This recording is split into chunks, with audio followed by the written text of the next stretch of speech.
첫 번째로 봅니다. 우리 삶은 유한합니다. 시간은 굉장히 빨리 흘러가고 있습니다. 우리 육체도 점점 약해져 가고 있습니다. 인생 평준화의 법칙이라는 말 여러분 들어보셨나요? 40대는 욕망의 평준화래요. 누구나 사회적 성공을 위해서 가장 왕성하게 뛰는 나이가 욕망과 책임의 평준화 연령이라고 합니다. 50대는 지식의 평준화래요. 명문대를 졸업한 사람이나 초등학교를 졸업한 사람이나 아는 게 다 그게 그거라고 얘기합니다. 60대는 외모의 평준화가 이루어진대요. 배우 출신이나 보통 사람들이나 60대는 그 얼굴이라는 거예요. 그래서 80대가 되면 부의 평준화가 있는데 있는 자나 없는 자나 새끼 먹고 사는 게 별 차이가 없다고 합니다. 90대는 생사의 평준화가 이루어진대요. 죽은 자나 산 자의 경계가 모호해진다고 그렇게 말합니다. 모세는 시편 90편 10절에 말씀하고 있습니다. 다 같이요, 시작.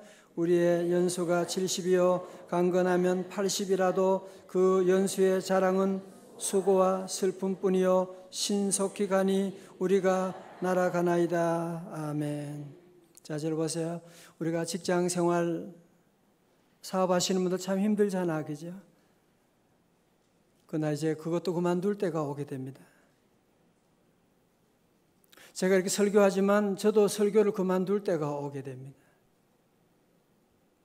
여러분 사랑하는 자녀들 때문에 많이 힘드시지만 이제 자녀들 집을 떠날 때가 곧 오게 될 것입니다. 우리 모두에게는 일할 수 있는 그런 날이 하나님 허락하신 날은 이 제한된 그런 시간을 우리가 지금 살아가고 있는, 지난번에 필립이 안식일처럼 우리는 하루하루 하나님의 특별한 선물을 지금 우리가 받고 있습니다. 그러면 우리가 우리에게 주어진 이 짧은 날 속에서 우리의 사랑하는 가족을 위해서, 우리의 사랑하는 하나님의 나라를 위해서 우리가 어떻게 정말 파워풀한 다이나믹한 그런 삶을 살아드릴 수가 있겠습니까? 그래서 우리 지난 3일 동안 우리가 함께 보았던 말씀 데살로니가전서 5장 16절 다 같이요. 항상 기뻐하라. 쉬지 말고 기도하라. 범사에 감사하라. 우리가 정말 이 땅에 사는 동안에 짧은 인생, 짧은 기회, 여러분이 극대화하기 위해서는 이 세 가지를 여러분이 늘 기억하고, 그렇지 않으면 우리 인생은 다 낭비되는 삶이거든요.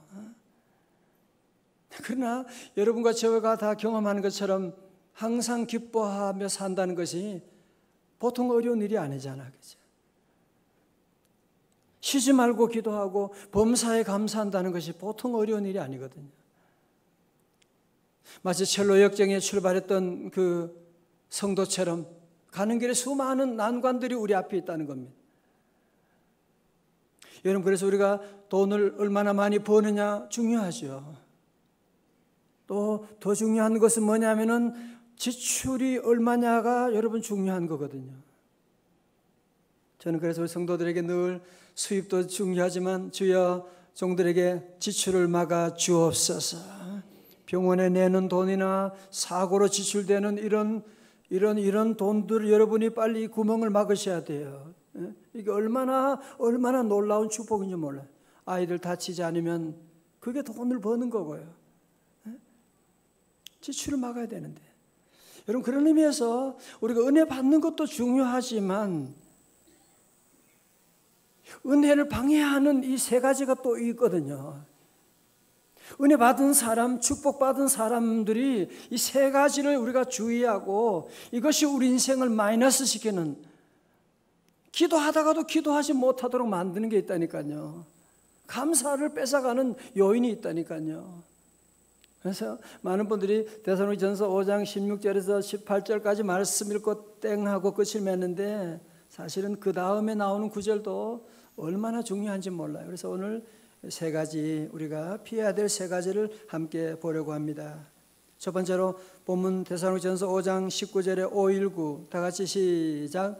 성령을 소멸하지 말며. 예, 우리 설교 노트에 있습니다. 쉬운 번역에서는요, 성령께서 일하시는 것을 막지 말고, 그렇게 잘 번역하고 있습니다. 자, 저 보세요. 예수님의 12 제자 정말 별 볼일 없는 사람들이죠. 무슨 또 대단한 대학을 나온 것도 아니고 무슨 대단한 권력을 가진 사람들도 아니고 정말 어부 출신의 그런 하찮은 사람들이었습니다. 예수님과 함께 제자 훈련 받는 동안에도 계속 예수님을 모른다고 하고 겁쟁이들이고 그런 사람들이었습니다. 그러나 저들이 오순절에 성령님이 임하심으로 말미암아 사도행전 1장 8절의 말씀 그대로 그들의 삶 가운데 이루어지게 되었거든요. 자, 1장 8절의 말씀 우리 친구들과 같이 한번 읽어봐요. 다 같이요. 시작. 오직 성령이 너희에게 임하시면 너희가 권능을 받고 예루살렘과 온 유대와 사마리아와 땅끝까지 이르러 내 증인이 되리라 하시니라. 아멘. 예. 제자들이 예수님을 부인하고 싶어서 부인한 건 아니에요. 그죠? 내가 사도 베드로가 내가 예수님을 죽기까지 따라가겠다 그 말 틀린 말 아니에요. 그러나 그것을 실천할 만한 능력이 파워가 없었던 겁니다. 여러분 돈도 마찬가지거든요. 돈 벌기 쉽지 않은 사람 누가 있어요? 그런데 돈 버는 것도 파워가 있어야 돼요. 운동하는 사람도 체력이 있어야 뒷받침되어 줘야 되고요. 우리 학생들 가운데나 공부 잘하고 싶지 않은 사람 손 들어봐. 너는 기도 많이 하고 싶어서? 뭐 많이 하고 싶어요? 게임 많이 하고 싶어요. 너무 솔직했어요. 괜찮아요. 그럼요. 게임도 하고 싶고 공부도 공부 잘하고 싶은 마음은 있잖아요. 다 그죠? 공부 1등 하고 싶은 마음이 있는데 그게 잘하는 데는 게 뭐냐? 우리 말로 하면 지력이 뒷받침되지 않아서 그런 거거든요. 자, 그런데 성령님이 임하시면 너희가 뭘 받고요? 권능을 받고. 성령님이 임하시면 파워를 받는데 저건 어떻게 보세요? 권능은 권세와 능력이라는 뜻으로 헬라어 두나미스의 말이에요. 여기서 나온 단어가 영어 단어 다이나마이트, 다이나믹스라고 한 단어가 바로 여기서 나왔거든요. 여러분 제자들은 처음에는 마음은 있었지만 힘이 없었던 겁니다. 성령님 임하시니까 저들이 권능을 받게 되어서 더 이상 예수님을 부인하지 않고 담대히 증거하게 되고 저들이 선포할 때 놀라운 안진뱅이가 40년 안진뱅이가 일어나는 역사가 일어나게 된 것이거든요. 절 보세요. 성도 여러분, 우리 예수 믿으면 좋은 게 뭔지 아세요? 예수 믿는 사람들의 마음에는 누가 오셨다고요? 성령님이 오신 거예요.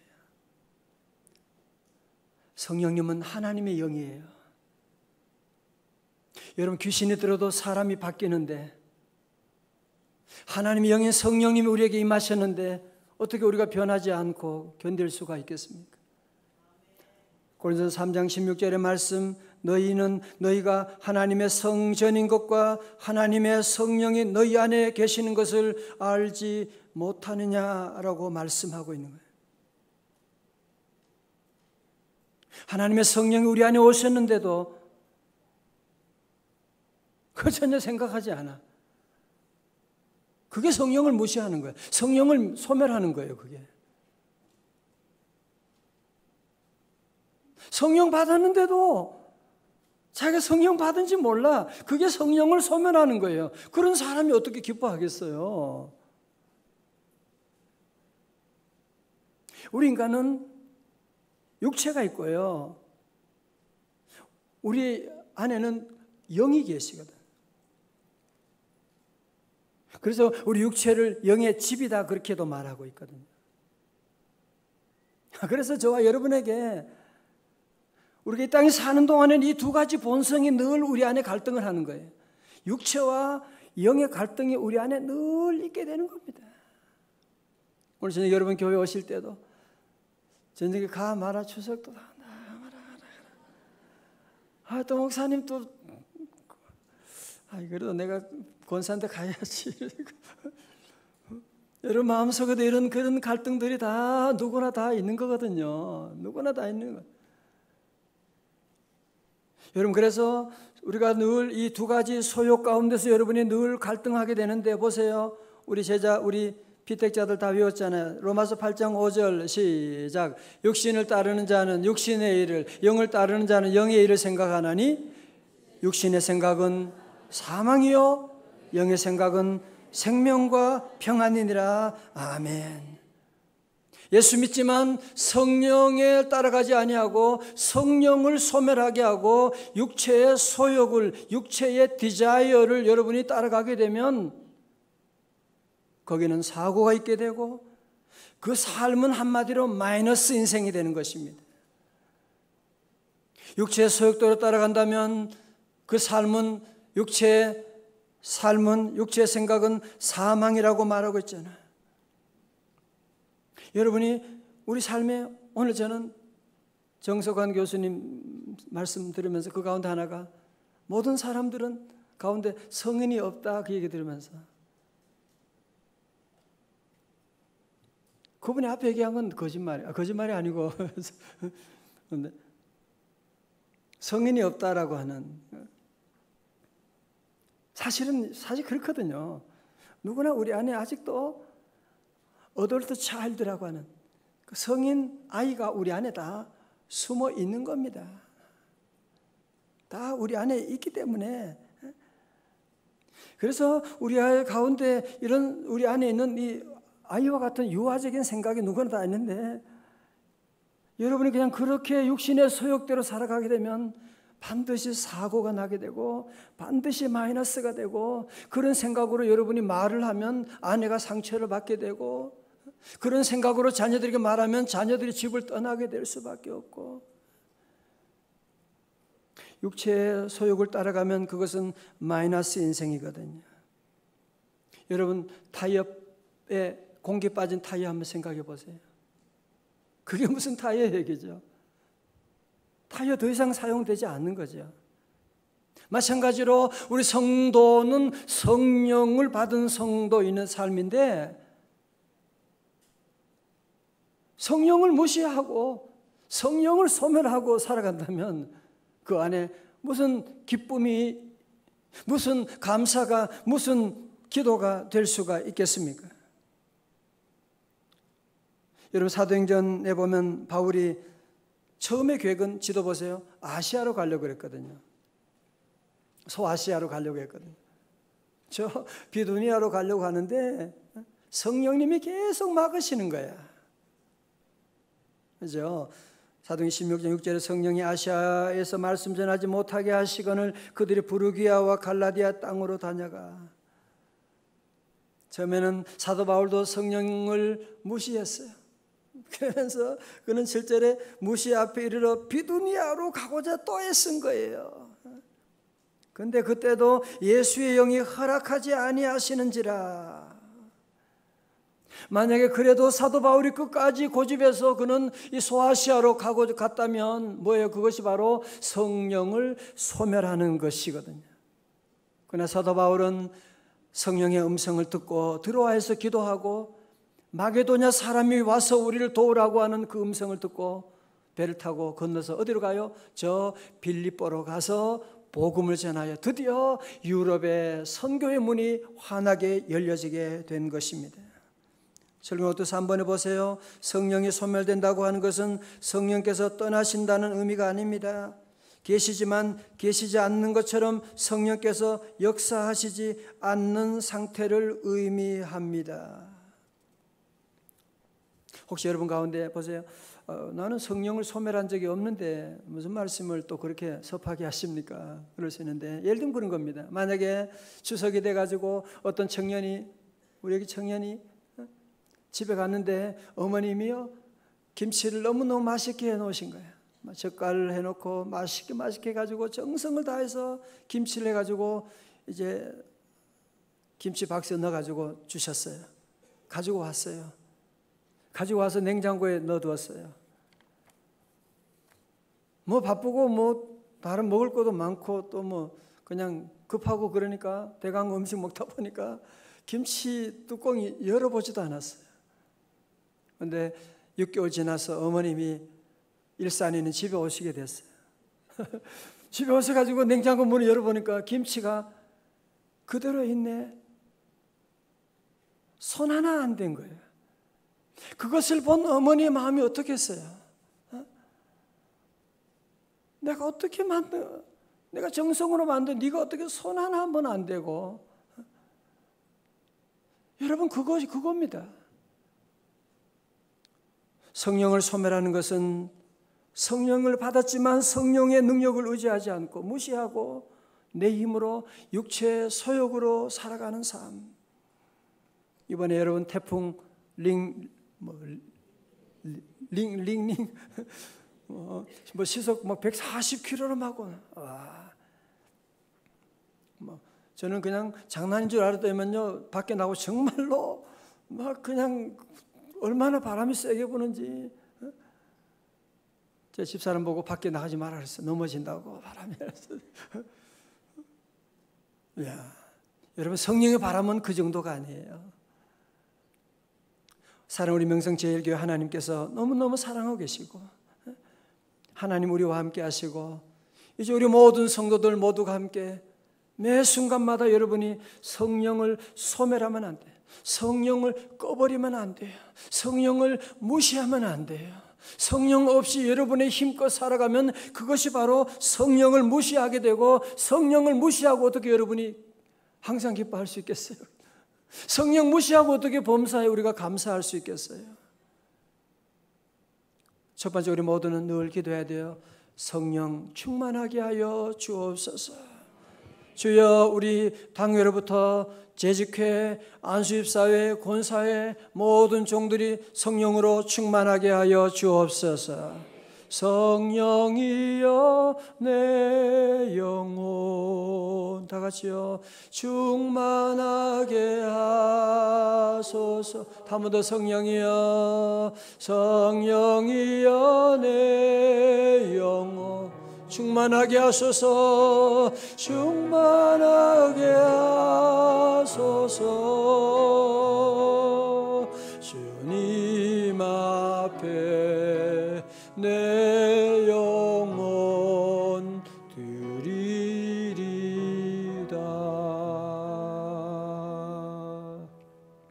두 번째로, 행복여행 가는 길에 피해야 될 것 두 번째가 뭐냐? 데살로니가전서 5장 20절에 보면 뭐라고요? 다 같이요. 예언을 멸시하지 말고 말씀합니다. 쉬운 번역에서는 예언의 말씀을 하찮게 생각하지 마십시오 말씀합니다. 자, 보세요. 예언은 하나님의 말씀을 말하는 것입니다. 자, 우리가 여러분이 아무리 대단한 사람도 음식 안 먹으면 건강을 유지할 수가 없지요. 영어에 그런 말이 있어요. We are what we eat라 그랬어요. 여러분의 건강, 밥으로 고치지 못할 병이 없다 그런 얘기도 하잖아요. 그죠? 먹는 음식이 얼마나 중요한 것입니까? 마찬가지로 우리 영혼의 건강을 위해서 중요한 것이 뭐예요? 우리 영의 양식인 하나님의 말씀을 우리가 늘 먹는 것이 얼마나 중요하고, 그것이 바로 우리에게 영적인 건강을 가져오게 되는 것이거든요. 복된 인생을 살아가는 사람의 특징이 뭐냐? 하나님의 말씀을 귀하게 보는 삶이에요. 여호수아 1장 8절에 말씀합니다. 여호수아에게 말씀합니다. 이 율법책을 내 입에서 떠나지 말게 하며 주야로 그것을 묵상하여 그 안에 기록된 대로 다 지켜 행하라. 그리하면 내 길이 평탄하게 될 것이며 네가 형통하리라. 물론 말씀대로 사는 것이 어려워요. 그죠? 기차가 좁은 레일 위로 다니는 거 너무너무 힘들다 그렇게 말할 수 있죠. 나는 왜 맨날 이 좁은 레일 위로 가야 되는 거야? 아니에요. 그렇게 가는 것이 형통한 길이에요. 거기에 탈선하게 되면 사고가 나는. 오늘 저와 여러분들은 늘 하나님의 말씀, 신약과 구약의 말씀 위에 늘 우리는 달려가는, 좁은 길이지만 이 길에 여러분이 형통이 있고 성공이 있고 행복이 있고, 그렇죠? 여기에 모든 가정의 모든 평안이 다 여기에 있는 것이거든요. 여러분, 특별히 예언은 하나님의 말씀인데요, 하나님 말씀을 선포하는 설교를 의미하고 있는데요, 설교가 바로 오늘 예언의 기능을 하잖아요. 자, 보세요. 여러분, 예언이라고 하는 것은 자칫하면 그냥 점치는 것으로 생각하는, 미래를 얘기하는 걸 생각하는데, 예언의 기본은 무엇이냐면은 하나님의 말씀을 대언하는, 예자가 아니라 예금한다. 여러분, 한자로 예금 맡긴다는 거 아니에요, 그죠? 하나님의 말씀을 맡아서 전하는. 여러분, 그래서 이 당시에 보면 이 교회의 말씀을 전하는 리더들을 공격하는 그런 사람들이 많이 있었던 거예요. 하나님 말씀을 멸시하는 사람들이 많았는데, 사도 바울은 뭐라고요? 저들에게 예언을 멸시하지 말라고 말씀하고 있습니다. 이런 말씀을 귀하게 여기는 것 참 중요한 것이, 신앙생활에 참 중요한 것이고요. 자, 디모전서 5장 17절 볼까요? 시작. 잘 다스리는 장로들은 배나 존경할 자로 알되 말씀과 가르침에 수고한 이들에게는 더욱 그리할 것이니라. 아멘. 참 저는 우리 교회 섬기며 늘 감사하고, 참 우리 교회가 좋은 교회의 이유 중에 하나는 뭐냐면, 우리 교회는 제가 설교하는 것이나 우리 교회 온 전사님이 신학대학원 1학년 학생이지만 설교할 때나 우리 교우들이 정말 어떻게 보면 내 손자 같은 그런 아들이 설교할 때도 성도들이 정말 믿음으로 아멘 하면서 받아들이는, 존중하면서 하는 그런 모습 보면서 제가 너무너무 감동이 돼요. 물론 말씀 전하는 자에게 윤리적인 문제가 있을 수가 있습니다. 나이도 어리고 경험도 부족할 수가 있지만, 사람은 문제가 있지만 그가 전하는 말씀에는 절대로 문제가 없는 것이거든요. 여러분, 그래서 우리는 늘 이 말씀을 귀하게 여기는, 데살로니가 교회 성도들도 바로 그랬더라고요. 데살로니가전서 2장 13절 보니까요, 이러므로 우리가 하나님께 끊임없이 감사함은 너희가 우리에게 들은 바 하나님의 말씀을 받을 때, 다 같이요, 시작. 사람의 말로 받지 아니하고 하나님의 말씀으로 받음이니 진실로 그러하도다. 이 말씀이 또한 너희 믿는 자 가운데서 역사하느니라. 아멘. 저를 비롯해서 우리 귀한 교육자들, 동역자들 함께 지난 주간에 한 3일 동안, 옛날에는 일주일 동안 그렇게 했는데 3일 동안 집에 가지 않고 교회에서 머물며 기도하고 또 준비하고 그렇게 보내는데, 제 집 사람이 제게 물어보더라고요. 이번 특별 집회를 인도하면서 좋은 게 뭐냐고 나보고 물어봐서, 갑자기 물어봐서 좋은 게 뭐냐? 좋은 게 뭐냐? 나는 하나님의 말씀 전하는 게 나는 제일 좋지. 아, 그래요? 힘든 게 뭐예요? 하나님의 말씀을 준비하는 게 힘들지. 그래서 정말이에요. 여러분, 말씀 이렇게 여러분 들을 땐 그냥 이렇지만 거의 지난 6월부터 계속 자료를 모으고 책을 보고 준비하고, 그게 어렵지만 그래도 우리 성도들이 우리 아이들부터 어른까지 이렇게 말씀을 아멘으로 받아주고, 그러니까 얼마나 감사하고, 여러분의 삶 가운데 늘 성령 받은 성도들은 예언을 멸시하지 말고.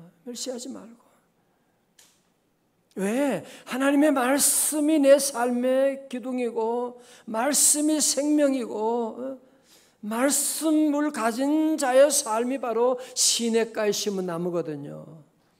시편 1편 2절 보세요. 오직 여호와의 율법을 즐거워하여 그의 율법을 주야로 묵상하는 자로다. 그가 누구예요? 여호와의 율법을 즐거워하고 그의 율법을 주야로 묵상하는 그는 시냇가에 심은 나무가 철을 따라 열매를 맺으며 그 잎사귀가 마르지 아니함 같으니 그가 하는 모든 일이 다 같이요 다 형통하리로다. 아멘. 그렇습니다. 우리가 말씀대로 살아갈 때 그 말씀을 순종하고 말씀을 즐거워하고 그 말씀을 주야로 묵상하고 새벽에 나와 말씀 듣고 바이블 타임 다시 말씀 읽고 말씀 찬해 가면서도 듣고 여러분이 말씀을 내 삶에 중요하게 생각하면 그 인생은 바로 시냇가에 심은 나무와 같아가지고 때를 따라 열매를 맺게 되고 그 인생은 나이가 들어도 잎사귀가 마르지 아니하게 되고 하는 모든 일이 다 형통하게 되는 놀라운 축복이 함께할 줄로 믿습니다. 가끔 저도 그럴 때가 있어요. 설교 말씀 들을 때 무슨 말씀하는지 잘 모르겠네요. 귀에 잘 들리지 않을 때가 있어요. 그때 어떻게 해야 되지요? 무슨 잘 모르겠네요. 자, 여러분, 만약에 식당에 갔는데 항상 식당에 가서 마시는 거 아니잖아, 그죠? 어떤 때는 맛이 없을 때가 있거든요. 어떡하세요? 안 먹어. 그냥 나오세요? 아니잖아, 그죠? 돈 아까우니까 그냥 뭐라도 반찬이라도 먹든지 뭐 국물에 좀 마시든지 여러분이 뭐라도 조금이라도 먹고, 왜냐하면 이거 안 먹으면 배고프니까, 그죠? 또 지금 일해야 되는데 지금 먹고 나오지 않습니까? 여러분, 마찬가지로 여러분이 살기 위해서는 하나님의 말씀이 때로 좀 잘 들리지 않고 좀 그럴 때라도 은혜 받으려고 길을 써야 돼요. 하나님 말씀을 듣고 뭐 저라고 해서 늘 말씀 잘 전할 수도 없는 것이고 항상 홈런을 칠 수도 없는 것이고 어떤 데 주일 지나면 마음이 괴로울 때가 있어요. 내가 더 잘 전할 수 있었는데, 성도들이 이렇게 멀리 사모하며 왔는데 참 내가 부족했구나, 그런 마음 가질 때 있는데, 또 성도들 어떤 때는 나는 부족했는데 또 그 말씀 가지고 또 은혜 받아서 문자 오고 이런 연락이 올 때는 또 다시 위로가 되고 말씀. 사랑하는 성도 여러분, 우리는 늘 하나님의 예언의 말씀을 늘 귀하게 여기고 마치 밥 먹는 것처럼 여러분이 늘 사모하고, 또 제대로 잘 들리지 않으면 잘 들으려고 막 몸부림을 치고 막 그래요. 다 같이 아멘. 자, 행복여행 가는 길에 피해야 될 세 번째.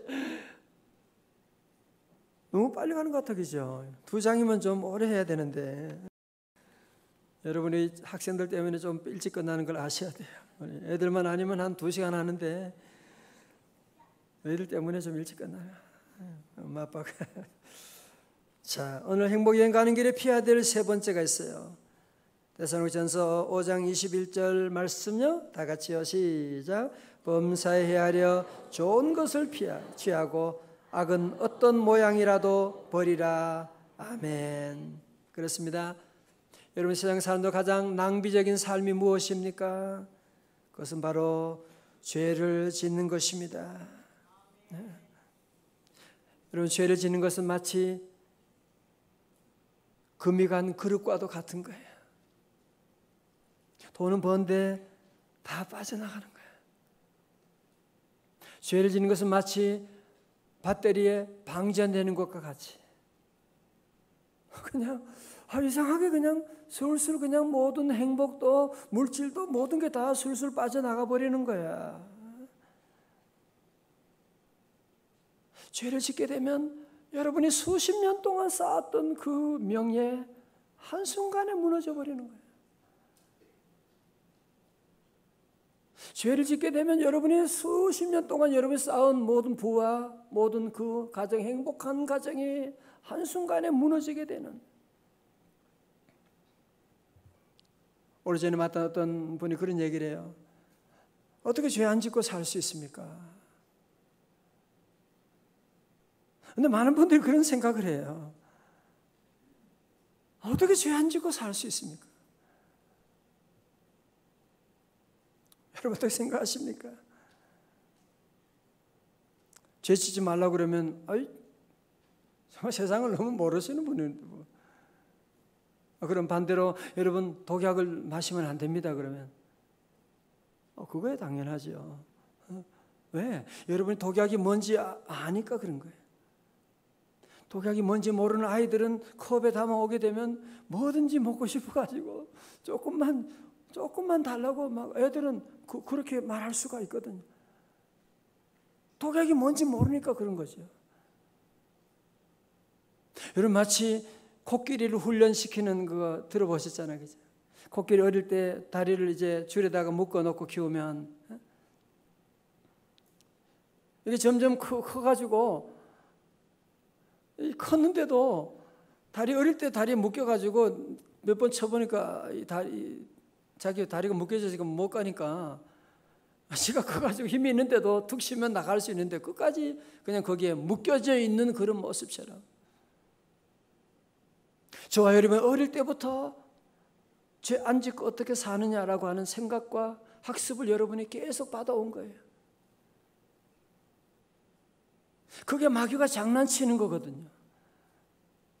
여러분 그 죄로 말미암아 우리가 수많은 시간들, 에너지들, 돈들을 여러분이 인생을 낭비한 적이 얼마나 많은데 여러분이 경험이 있는 분은 무슨 말인지 알 것입니다.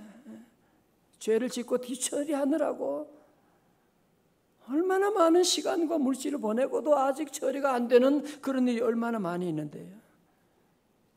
여러분 다윗은 그의 인생 가운데 밧세바 사건 정말 믿음으로 잘 지나왔지만 밧세바 사건을 말미암아 그의 인생이 한순간에 무너지게 되는 그 집안의 자녀들 사이에 성적인 범죄가 일어나게 되고요. 수많은 어려움이 그때부터 사무엘하 11장부터 시작되게 되지 않습니까? 여러분 사울 보세요. 사울은 이스라엘의 초대 왕으로 부름받았거든요. 이 얼마나 놀라운 축복입니까? 그런데 그의 마음속에 다윗에 대한 그 질투하는 마음,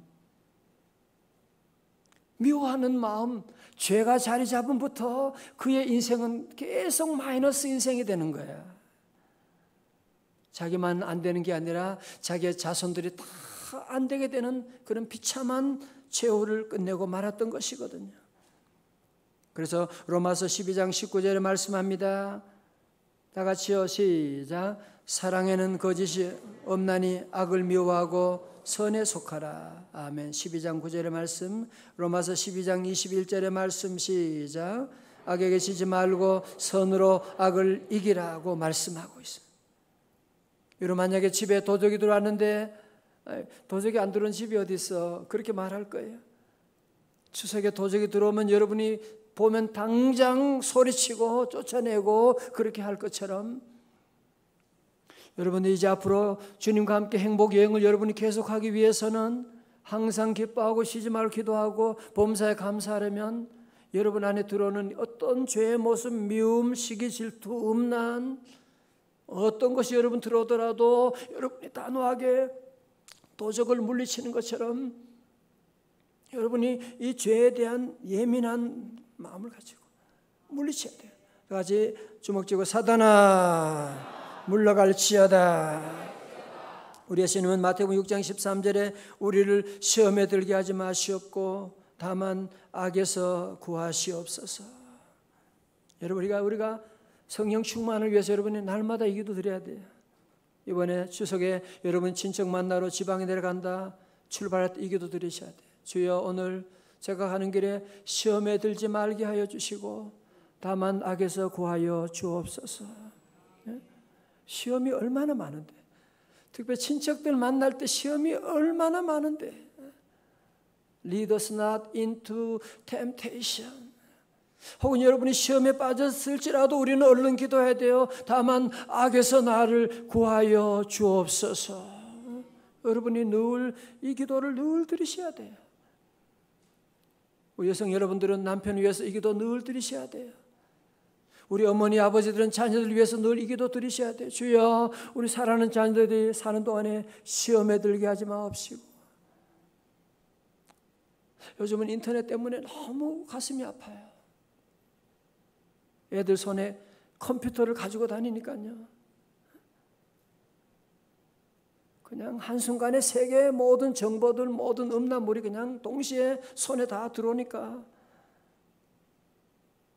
밤에 혼자 방 안에서 공부한 줄 알았는데 지금 그렇다고 그거를 제가 옛날에 우리 집에 아이들 4명 있을 때는 인터넷이 발달하지 마루에 컴퓨터 하나 놔뒀어요. 마루에 컴퓨터 두니까 사람들이 다 모두가 왔다 갔다 하니까 지 혼자 그렇게 장난칠 수가 없는 거죠. 근데 요즘은 집집마다 그냥 방마다 컴퓨터 하나씩 애들이 다 가지고 있으니까 그렇게 안 할 수도 없고 말이죠.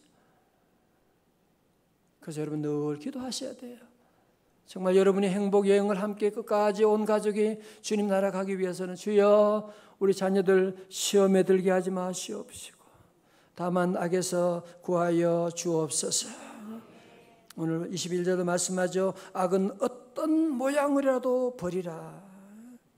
악은 어떤 모양이라도 버리라. 에베소 5장 3절에 음행과 온갖 더러운 것과 탐욕은 너희 중에서 그 이름조차도 부르지 말라. 이는 성도에게 마땅한 바니라. 아멘. 특별 새벽이 이렇게 빨리 끝나면 안 되는데 이거 참 걱정이에요. 옛날에는 2시간, 3시간도 했는데 우리 친구들 때문에 빨리 끝나는 거예요. 자, 잘 봐. 지금부터 잘 봐요. 예. 우리 오늘 설교노트 제일 마지막에 나오는 이제 내용을 아주 중요한 얘기 함께 봅니다. 7번입니다. 행복은 전념된다. 다 보이죠? 그죠? 예, 행복은 전념된다. 니콜라스 크리스테키스와 제임스 파울러가 공동 제작한 행복은 전념된다. 영어로는 connected라는 책. connected가 연결되다 그 말이잖아요. 연결되다. 미국 하버드 대학교에서 약 32년간 1만 2천 명을 대상으로 한 소셜 네트워크 분석 자료를 데이터베이스화해서 연구한 결과로 3단계 인간관계의 법칙을 완성하였고 그 결과를 행복은 전념된다라는 책에 담고 있습니다. 자, 여러분 3단계 인간관계 법칙이라고 하는 것은 무엇이냐면 3단계 거리에 있는 사람들. 1단계가 뭐냐? 친구. 2단계는 뭐냐? 친구의 친구. 3단계는 무엇이냐? 친구의 친구의 친구. 여러분, 그런데 이 사람들에게 우리가 영향을 미치고 또 그들로부터 영향을 받고 있더라는 겁니다. 그 영향은 너무너무 엄청난 거예요. 엄청난 거예요. 여러분 잘 들으세요. 부모님도 잘 들어보세요. 자, 우리 설교 노트 있으니까요. 1단계 친구. 가장 가까이에 있는 가족이나 친구가 내가 행복할 때 가장 가까이 있는 가족이나 친구가 행복할 확률은 15%가 상승하는 겁니다. 당연하겠죠. 그죠? 두 번째는 친구에 대한 행복의 확산 효과는 10%가 되는 겁니다. 내가 행복할 때 3단계 친구에 대한 확산 효과는 6%가 각각 상승했다라고 하는. 그런데 4단계에 가서는 그 효과가 거의 미미하더라. 자, 이런 얘기입니다. 들어보세요. 그러니까 내가 행복하다. 내가 행복하면 나와 가장 가까이 있는 아내와 나와 가까이 있는 가족들의 그들이 가장 가까이 있는 그 특별히 여기서 중요한 이 커넥트에 중요한 요소는 뭐냐? 두 개 F를 얘기해요. 패밀리하고 프렌즈. 그러니까 가족과 친구를 말하는데 내가 행복하면 우리 가족과 친구들이 행복할 확률이 뭐라고요? 15%가 더 행복해진다는 거예요. 응? 우리 아들만 행복해지는 것이 아니라 우리 아들의 친구도 행복해질 확률이 15%가 높아지게 되는 거예요.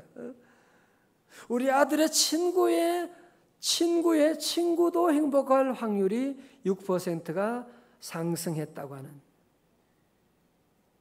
이건 과학적인 여러분이 연구 결과를 얘기하고 있는 거거든요. 그래서 보통 심리학에서는 한 사람이 하루에 한 50여 명의 사람들을 만나고 그들에게 영향을 미친다는 거예요. 그러니까 내가 행복하면 주변의 사람들에게, 여러분이 만나는 사람들이 여러분 때문에 행복해지는 거예요. 자, 반대도 가능하겠지요, 그죠? 내가 불행해, 내가 짜증나. 그럼 반대로 가장 가까이 있는 1단계에 있는 내 가족들이 불행을 경험하겠죠. 살고 싶지 않아. 그러면 그 가족을 만난, 아들을 만난 아들의 친구는 또 뭐예요? 그냥 이상하게 기분이 안 좋아. 모르겠어, 왜 기분이 안 좋지? 근데 그 친구의 친구까지도 기분이 안 좋아진다는 것이죠. 자, 저는 이 책을 이제 자를 통해서 이제 보면서 오늘 저녁에 우리 교우들이 함께 한 250여 명 이렇게 함께 예배드리고, 여러분 우리 교회가 함께 성도들이 함께 예배드리는 가운데 우리가 행복해진다면 여러분 만나는 사람들 적어도 하루에 50명에게 여러분이 행복을 전염할 수 있다는 거예요. 그래서 제목이 행복은 전염된다 그런 말이에요.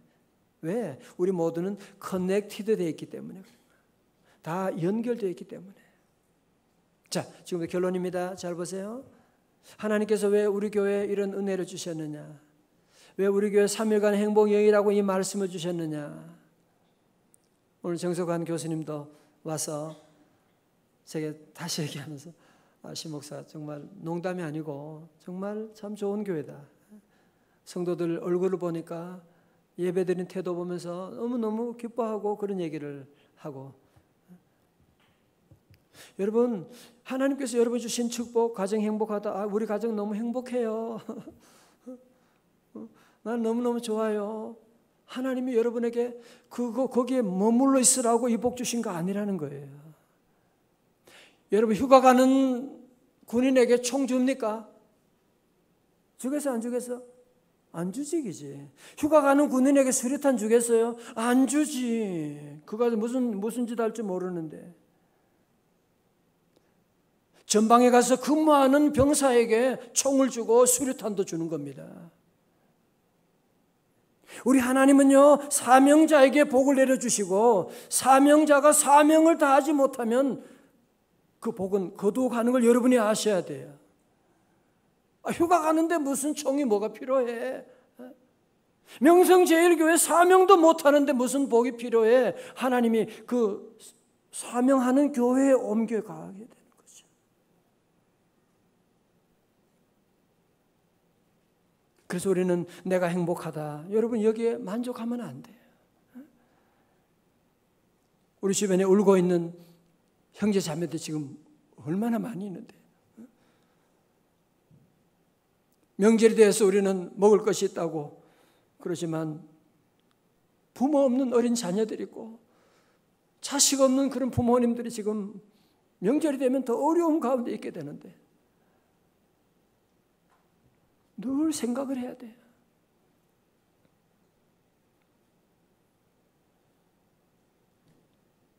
제가 우리 친구 목회자들이 좀 모임이 있는데 요즘 교회가 없는 분들이 많이 있어요. 무임하시는 목사님들이. 기도하면서 그분도 생각이 나더라고요. 나는 교회에 있고 이렇게 교인들이 많은 사랑받는데 이분들 명절에 얼마나 힘들까 생각하니까. 그래서 조그만 선물들 이렇게 전해주고 그러니까 이분들이 너무너무 고마워하는 거예요. 뭐 별거 아닌데 우리 성도들 이름으로 다 하게 되고 너무너무 감사드리고. 여러분 그렇습니다. 하나님 우리에게 은혜 주신 것, 여러분이 받은 복이 있다면 그냥 이것을 누리라고 주신 것이 아니라 이제는 이 복을 여러분의 이웃에게 나누어 주는 삶. 성경 말씀 마태복음 5장 9절의 말씀입니다. 다 같이요. 시작. 화평하게 하는 자는 복이 있나니 그들이 하나님의 아들이라 일컬음을 받을 것이며. 아멘. 화평케 하는 자 영어로 뭐예요? Peacemakers. 우리는 그냥 내 혼자 내 마음이 평안하다 그거 그렇게 말할 것이 아니라 우리는 피스메이커가 되어야 됩니다. 자 보세요. 여러분들 아까 우리 앞에 나온 행복은 전염된다 커넥티드라고 하는 책에서 본 것처럼 여러분 한 사람이 행복하고 여러분 이 사랑 나누게 되면 우리 대한민국 한순간에, 그죠?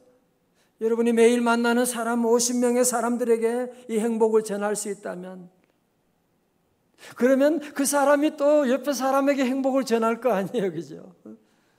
그러면 또 그 사람이 옆에 사람에게 행복을 전하고 나가는, 불행의 바이러스가 침투해 들어오다가도 우리 성도들로 말미암아 행복을 다시 전파하게 되는 이런 놀라운 역사가 시작되는,